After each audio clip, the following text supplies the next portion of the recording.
All right, here's the deal. I'm working in Final Cut Pro 10 on a very high-profile project for a very high-profile client.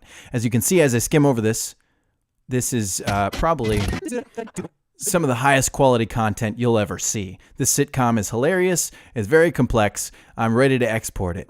Now, noting that this is a high-profile client, this sitcom called Going to the City, they're probably going to have some revisions, and that's okay. We're editors. We got to get used to revisions. That's just part of the job. So I send them this file. They love it, but they got a few notes. Before I start revising this project and making it way better, there's one thing we should always do, and that is create a duplicate. I always use the duplicate as snapshot. That quick key is Command-Shift-D, or you can right-click on here, duplicate project as snapshot. Now, why didn't I do duplicate project? Well, that's not what this video is about, but the long story short is that I use a lot of multicams, and this one will preserve those multicams, and read up about it. Do your homework. Use Google. All right, but that's not what this video is about. What I want to talk about is before I do a duplicate, there's a couple of options that I always fill out. As a matter of fact, do this before you even start editing. The moment you create a brand new project, do this, get it out of the way. And that is over here. This here is called the Share Inspector. It's this 3 arrows, and this is something I want everybody to know about. It defaults to the title being name, the description being this video is about name, and the creator, blah, blah, blah, blah. All this stuff is already there. So name, this in the purple box here, that means whatever you've named the project, that's what the name is going to be. Whenever you export it, the description is always going to say, this video is about name. So you may have seen this. If you go to your project, you Command E to export master file, you'll see Untitled Project, that's the name. Description, this video is about Untitled Project, just like I told you, it was up there. All this stuff can be edited. Now, unfortunately, we can't save these as a default. There's no preference in here to save those defaults.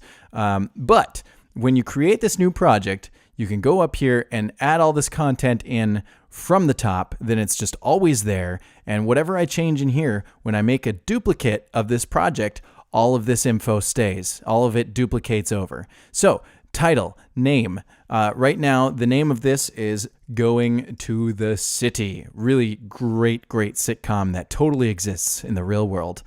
And Going to the City, so I export it, and it's called Going to the City. And this video is about going to the city. However, we're going to have some revisions. So when we duplicate this, it'll be Going to the City snapshot. Or if I duplicate it, just regular Command D, it's Going to the City 1. Great. I might want to know the difference between my rough cut, my color correction, my revision 1, revision 2, revision 3. Everybody has different naming conventions. Some people name it with the date. Today's date is 2018, and it's 12/23, and underscore going to the city, underscore rough cut 1. Oops, that's not a 1. There's a 1, and it's color corrected. Wow, look at that. Look at that. Great name. In my opinion, this is dumb.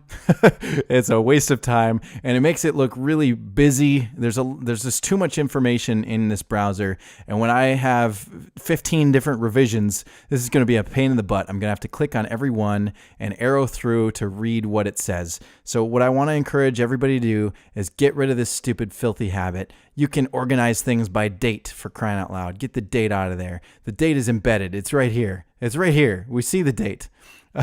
Going to the city. Well, here's another thing. Every single file, every single project in this event is going to be called Going to the City, because that's what I'm working on. So I'm going to just call this Rough Cut. Why? I'll show you why. We go over to this Share Inspector. That's what this video is about.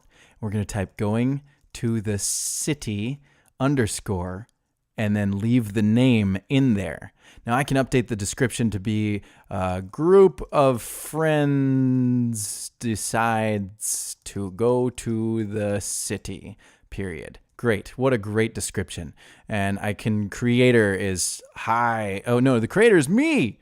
We'll call it Kalal Productions. And we can add some tags in there. It automatically defaults to events, which is the event here, naming projects. I don't want that. The tag is going to be, I don't know, sitcom. sitcoms maybe.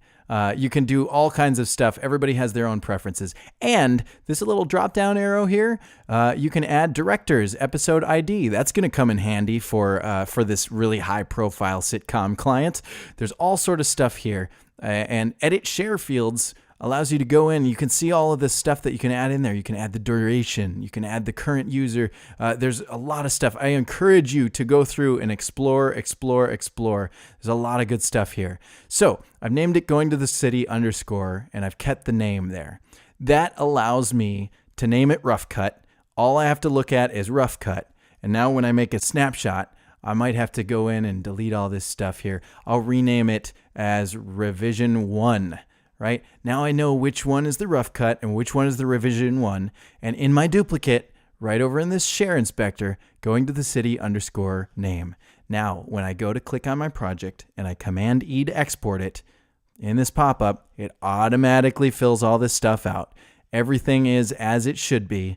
I would have changed all of this information, but for the sake of this video, now you know you can put all of the proper information in, document everything up front, do your work, and then when it comes time to export, you've got this perfectly brilliant masterpiece called Going to the City.